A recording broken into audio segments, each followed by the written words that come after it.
Sunshine, sunshine. Hello, welcome to my channel কালো ভ্রমর।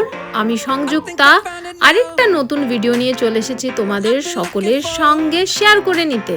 আচ্ছা, এই ভিডিওটা দেখার সঙ্গে সঙ্গে তোমাদের মাথায় ঠিক কি এসেছে বলো তো? কোনোভাবেই এটা কি একটা ক্যাফের ভিডিও হতে পারে?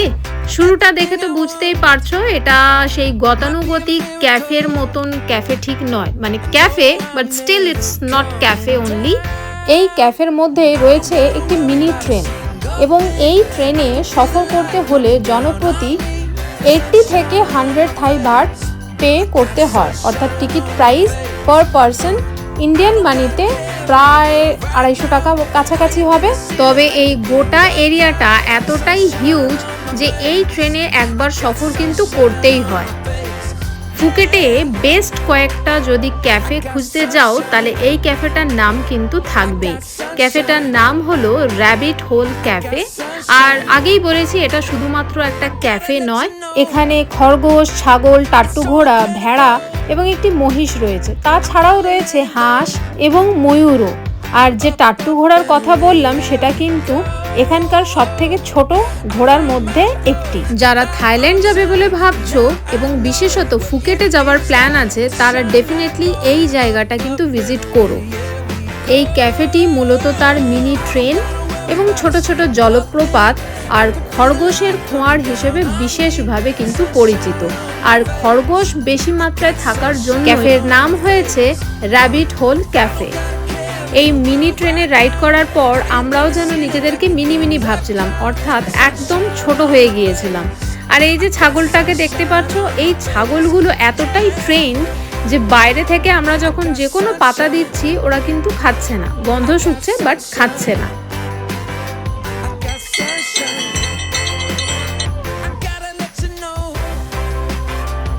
ক্যাফের বাইরের পরিবেশ এতটাই সুন্দর এবং মনোমুগ্ধকর ছিল যে আমরা বেশিরভাগ সময়টাই ক্যাফের বাইরে কাটিয়েছি, এই দারুণ সুন্দর বাগানের মধ্যে। আর এত সুন্দর দোলনার লোভ ছেড়ে কেউ ক্যাফের ভেতরে যায় কি? নিচে দেখো রং বেরঙের মাছ ঘুরে বেড়াচ্ছে এবং প্রচুর পরিমাণে এই ধরনের মাছ ফুকেটের বিভিন্ন জায়গায় দেখেছি, সে হোটেল হোক বা ক্যাফে, যেখানেই যাচ্ছি এই মাছ কিন্তু প্রচুর পরিমাণে দেখতে পাওয়া যাচ্ছে। এবং থাইল্যান্ড যাওয়ার আগেও অনেক ভিডিওতে এই ধরনের মাছ আমরা দেখে তবেই ঠিক করেছি যে এই সব জায়গাগুলোতে তো একবার যেতেই হবে। এক কথায় যাকে বলে একদম সুন্দর ফটো তোলার আদর্শ জায়গা। প্রত্যেকটা কোনায় কোনায় নানা রকমের সৌন্দর্য ছড়িয়ে আছে। এই ক্ষণে মনে হচ্ছে এই দিকটা বেশি সুন্দর, তো পর মুহূর্তেই মনে হচ্ছে ওই দিকটা বেশি সুন্দর।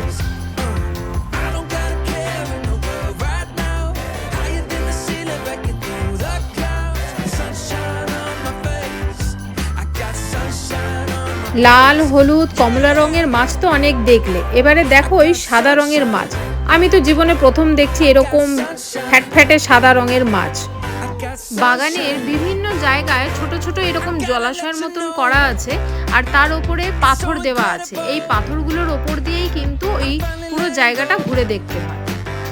বেরিয়ে আসার সময় খেয়াল করলাম যে এক জায়গায় এই ধরনের জিনিস প্রচুর পরিমাণে রাখা আছে।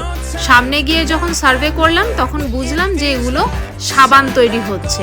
সাবানগুলো দেখছিলাম আর নিজেদের ছোটবেলার কথা মনে পড়ে যাচ্ছিল। তো যাই হোক, ফাইনালি অনেকক্ষণ ঘোরাঘুরি করে, প্রচণ্ড রোদও ছিল সেদিন আর ভালোই গরম লাগছিল, তখন আমাদের মনে হলো যে না, এইবারে আমাদের ক্যাফেতে যেতে হবে। অর্থাৎ ক্যাফেতে গিয়ে খাওয়া দাওয়া করার আগেই কিন্তু আমাদের এই ভ্রমণ পর্ব পুরোটাই চলেছে। আর ক্যাফেটা দেখতেই পাচ্ছ যে কতটা সুন্দরভাবে সাজানো রয়েছে, দারুণ সুন্দর সাজিয়ে রেখেছে ওরা প্রত্যেকটা জায়গায়। আমি গিয়ে দেখলাম যে প্রত্যেকটা ইচ অ্যান্ড এভরি ক্যাফে এত বিউটিফুলি ডেকোরেটেড যে মন এমনিতেই ভালো হয়ে যাচ্ছে।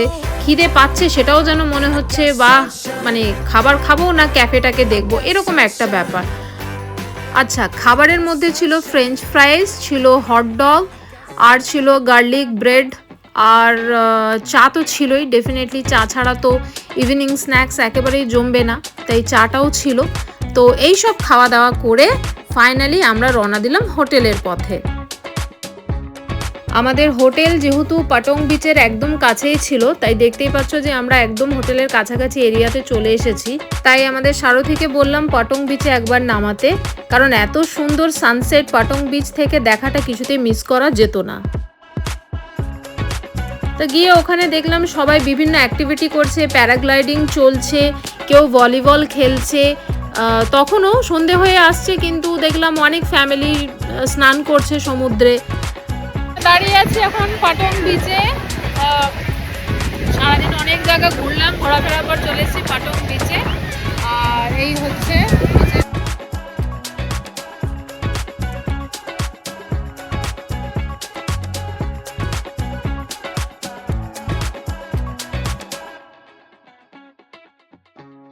এইরকম সুন্দরভাবে প্যারাগ্লাইডিংয়ে লোক ঝুলে ঘুরে বেড়াচ্ছে, এটা দেখে আমারও বিশ্বাস করো প্রচণ্ড ইচ্ছে হচ্ছিল, কিন্তু তারপরে কি করব, সঙ্গে মা থাকলে যা হয়, একেবারেই কোনো রকম ঝুঁকি যে নেওয়া যাবে না সেটা আমাকে পই পই করে বুঝিয়ে দেওয়া হলো। এবং ওখানে গিয়েও মায়ের বকুনি খাওয়া থেকে আমি বিরত কিন্তু থাকিনি। তো সুতরাং আমার প্যারাগ্লাইডিং চড়াতে হলো না। হোপফুলি কোনো না কোনো একটা জায়গায় গিয়ে নিশ্চয়ই প্যারাগ্লাইডিং করব। তবে জীবনের ভয় তো আমারও আছে, আমি আমার জীবনকে ভীষণ ভালোবাসি। আর আগেই যদি আমি পটল তুলি তাহলে আর আমার পৃথিবী ঘুরে দেখা হবে না। সুতরাং সেই ঝুঁকিটা না নিয়েই পায়ে হেঁটেই পাটং বিচ ঘুরে ঘুরে দেখলাম। তাছাড়া মা হওয়ার পর থেকে এটা খুব ভালোভাবে বুঝেছি যে মায়েরা যা বলে তা সন্তানের ভালো চেয়েই বলে, আর আমিও তাই মায়ের কথা ফেলতে পারিনি। সুতরাং আমরা তিনজনে এভাবেই বিকেলটা খুব সুন্দরভাবে উপভোগ করলাম। সানসেটটা এত ভালো ছিল কি বলবো। সমুদ্রের পাশে দাঁড়িয়ে এরকম সুন্দর হাওয়া খেতে কারই না বা ভালো লাগে, তাই আমরাও ওখানে হাওয়া খাচ্ছিলাম। অ্যাক্টিভিটি করার মতন এনার্জি আমাদের মধ্যে কিছু ছিল না, সুতরাং চুপচাপ দাঁড়িয়ে চারপাশের যে দৃশ্য দেখতে পাচ্ছিলাম সেগুলো উপভোগ করাই ছিল বুদ্ধিমানের কাজ। বেশ কিছুটা সময় বিচে থাকার পর, চারপাশটা ভালোভাবে এনজয় করার পর আবারও যখন ফিরতি পথ ধরলাম, তখন বিচের ধারে ফুটপাতে এরকম ছোট ছোট বহু স্টল সন্ধ্যের আলোয় আলো জ্বালিয়ে ফুটে উঠছে তারাদের মতন চকমক করে। আর এখানে দেখতেই পাচ্ছ বিভিন্ন রকমের খাবার সাজানো রয়েছে, কর্ন রয়েছে, ফিশ রয়েছে, তারপরে নানা রকমের খটোমটো খাবার তো রয়েছে যেগুলোর নাম আমি বলতে পারবো না। আর এখানে গোটা একটা মাছের দাম পড়ছে, তবে রান্না করা ফিশের কথা বলছি, ওই 250 বাট মতো, মানে ধরে নাও প্রায় 700-800 টাকা হবে ইন্ডিয়ান মানিতে। তো যাই হোক, এইসব খাবার আমি মাকে যদিও বললাম যে একটু খাওয়া যেতে পারে, আমার মা ধমকি দিয়ে নিয়ে চলে এলো, না এসব অখাদ্য কুখাদ্য খেতে হবে না, সোজা চলো হোটেলে। তো যাই হোক, আমিও আর বেশি বাক্য ব্যয় না করে সুন্দর সানসেটকে দেখতে দেখতে হোটেলের পথে পা বাড়ালাম। যদিও হেঁটে নয়, গাড়িতে করেই আসছিলাম হোটেলে। আর এত সুন্দর সানসেট দেখতে আমার কি যে ভালো লাগছিল। তবে আমাদের ইন্ডিয়াতেও যে সানসেট এর থেকে সুন্দর হতে পারে সেও দেখেছি। তো যাই হোক, এরকম সুন্দর সানসেট দেখতে দেখতে হোটেলের পথে পা বাড়ালাম। আজকের ভিডিও এইটুকুই রইল। তোমাদের যদি আমার ভিডিও পছন্দ হয়, ভিডিওর কন্টেন্ট যদি ভালো লেগে থাকে, তাহলে অতি অবশ্যই আমার চ্যানেল কালো ভ্রমরকে সাবস্ক্রাইব করো, লাইক করো, কমেন্ট করো। আর যদি মনে হয় যে আগামীতে থাইল্যান্ড যাওয়ার প্ল্যান করছো, তাহলে অবশ্যই আমার চ্যানেলকে শেয়ার করে দিও। টাটা।